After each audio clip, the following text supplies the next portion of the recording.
त 13 सालनि खां हिननि खे छो सयो वेठा आहिनि। हुकूमतूं पियूं चेंज थियनि, कॾहिं हमज़ो आहे कॾहिं कोन्हे, कॾहिं आहे परवेज़ इलाही कॾहिं कोन्हे, कॾहिं परवेज़ खटक आहे कॾहिं कोन्हे, कॾहिं रईसाणी आहे कॾहिं कोन्हे। सोचो था, अकुल इस्तेमालु कयो। हुकूमतूं पियूं मटिजनि, 13 सालनि खां ही वेठा आहिनि। छो एॾा मिठा छो आहिनि इस्लामाबाद के ऐं पाकिस्तान जे pass that matter? Why do they love them so much? छो हिननि खे रखियो वेठा आहिनि? छाकाणि त एवज़े में ही ॾियनि था कोयलो, ही ॾियनि था गैस, ही ॾियनि था पेट्रोल, ही ॾियनि था ज़मीनूं, ही ॾियनि था मार्बल, ही ॾियनि था जिप्सम, ही कारूं जर कटे ॾियनि था, ही जबल टुके ॾियनि था, ही पेट्रोल कढी थालियुनि में सजाए पेश था कनि त असांखे हुकूमत ॾियो, सिंध जा टपड़ खणी वञो।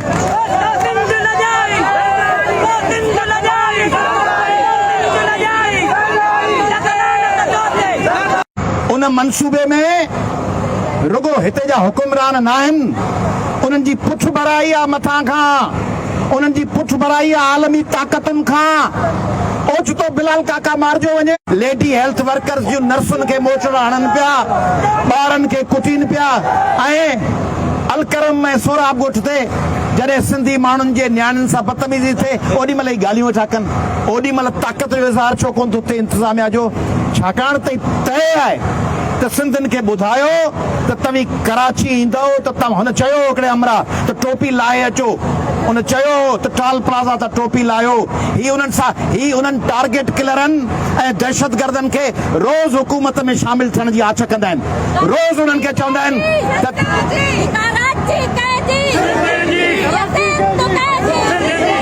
तंहिंजे करे ही रोज़ उन्हनि खे चवंदा आहिनि त हुकूमत में शामिल थियो।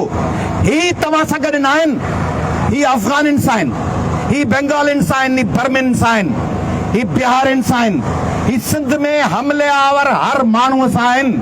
उन्हनि खे घुराईंदा वज़ीर आला हाउसिस में, उन्हनि खे आजियाना ॾींदा, उन्हनि खे पतका पाराईंदा, उन्हनि खे इजाज़त लिखी ॾींदा त वञी सिंधियुनि ते हमले आवर थियो। तंहिंजे करे इन मंसूबे खे रुगो तपेदार ऐं मुख़्तियारकार ताईं महदूद न रखिजो।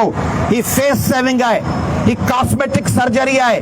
माण्हू पोड़ो थींदो आहे न, पोइ अरबपति पोड़ा थींदा आहिनि, पोइ चप छिकाईंदा आहिनि, हीअं सर्जरी थींदी, गिल मथे थी वेंदो, अखि वॾी थी वेंदी, भिरूं ठही वेंदा। मायूं कराईंदियूं आहिनि, मर्द कराईंदा आहिनि। पाण खे 60 सालनि जो माण्हू वरी 40 सालनि जो लॻंदो, मिड़ई आरज़ी, वरी 2 महीननि खां पोइ वरी चप लटकी पवंदा, वरी गिची लटकी पवंदी। ही तव्हांखे हींअर माण्हू कढंदा, चवंदा फलाणो सस्पेंड थियो, फलाणो सस्पेंड थियो, तव्हांखे ख़बर ई कोन पवंदी। महीने खां पोइ हुनखे पोस्टिंग मिली वेंदी, को लाड़काणे वेठो हूंदो, को जैकबाबाद हूंदो, को शिकारपुर, तव्हीं ख़ुशि थी वेंदो फलाणो सस्पेंड थी वियो।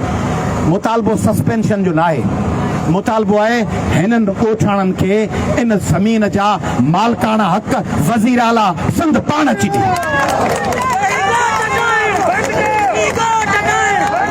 वज़ीर आला सिंध पाण अची हिननि खे मालिकाना हक़ ॾे। सिंध जो वज़ीर आला अचे ऐं सिंध जा हाई कोर्ट ऐं सुप्रीम कोर्ट जा जस्टिस साहिबान किथे आहिनि?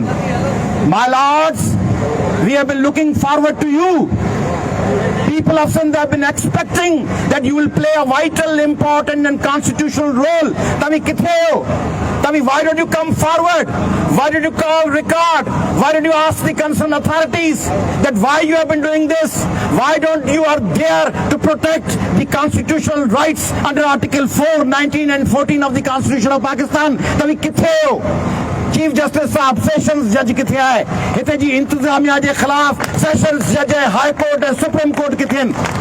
तंहिंजे करे ही डिघी वेड़ आहे, ही रुगो गाज़ी ॻोठ जी वेड़ न आहे, ही सॼे सिंध जी वेड़ आहे, ही सॼे सिंध जे हक़नि जी जदोजहद आहे। उनखे गॾिबो हींअर असां मुशावरत कई आहे, मूं ज़ैन शाह ॿियनि दोस्तनि। इंशाअल्लाह 1-2 ॾींहंनि में 3 या 4 तारीख़ सॼे सिंध में मुज़ाहिरनि जी काल ज़ैन शाह ऐं ॿिया दोस्त गॾिजी ॾींदासीं। ज़ैन शाह दोस्त तव्हांखे ॿुधाईंदो बि। ऐं असीं कोशिशि में आहियूं त सॼे एंगर खे आम माण्हुनि ताईं खणी वञूं, उन्हनि खे ॿुधायूं त पंहिंजे वतन जी हिफ़ाज़त लाइ तव्हां सभिनी खे रोल प्ले करणो आहे। ऐं कराची जी उर्दू मीडिया खे गुज़ारिश पियो कयां, असीं सिंधी त को बि आर्मी पब्लिक स्कूल थींदी आहे, असीं ॾिया ॿारींदा आहियूं। शाह नूरानी ते को एहतजाज, को माण्हुनि ते बम धमाको थींदो आहे, असीं ॾुख में हूंदा आहियूं। को ॿारड़ो क़तल थींदो आहे, कंहिं न्याणीअ सां मोटरवे ते रेप थींदो आहे ॿिए सूबे में, असीं हुनखे पंहिंजी भेण माउ सम्झंदा आहियूं। का नंढड़ी ज़ैनब क़तल थींदी आहे कसूर में, असीं चवंदा आहियूं असांजे बचनि जो, असांजे कुख जो हिसो हलियो वियो। सिंधी माऊं कुटजनि पियूं, मथनि ते हुननि जे लठियूं पियूं वसनि। किथे आहे पाकिस्तान जी उर्दू मीडिया, किथे आहिनि उर्दू चैनल्स, किथे आहिनि इंग्लिश मीडिया, किथे आहे क़ौमी असैम्बली, किथे आहे सेनेट, किथे आहे वज़ीर आज़म पाकिस्तान, किथे आहे शहबाज शरीफ ऐं किथे आहे आरिफ अलवी। आरिफ अलवी इन शहर जो आहे, शहबाज शरीफ हिते ईंदो आहे, उहे किथे आहिनि? वज़ीर आला रुगो ज़िम्मेदार न आहे। बिलावल साहब किथे आहे? शहबाज शरीफ साहब किथे आहे? आसिफ ज़रदारी साहब किथे आहे? सिंध जा सूबाई ऐं वफ़ाक़ी वज़ीर किथे आहिनि? जेके क्लिफ्टन में रहिया पिया आहिनि, डिफेंस में रहिया पिया आहिनि, उहे किथे आहिनि? तंहिं करे सिंध जा माण्हू नंढड़ियुनि ॻाल्हियुनि जे पोयां न लॻो। फलाणो करे वियो, हुनखे लपाट लॻी, ऐं सोचियो वरी असांजो कमु थी वियो। कमु कोन थियो, ही ॻोठ ठाहींदा वरी ॿियो ॻोठ ठाहींदा। तंहिंजे करे हिकिड़ी डिघी ऐं तवील जदोजहद लाइ तयारु थियो ऐं जे साबित क़दमी सां बीठा हूंदव त कराची, सॼी सिंध, दरिया, समुंड, बयाबान, रेगिस्तान, पहाड़ सभु मोटाए वठंदासीं, सभु असांजा हूंदा। जी सिंध।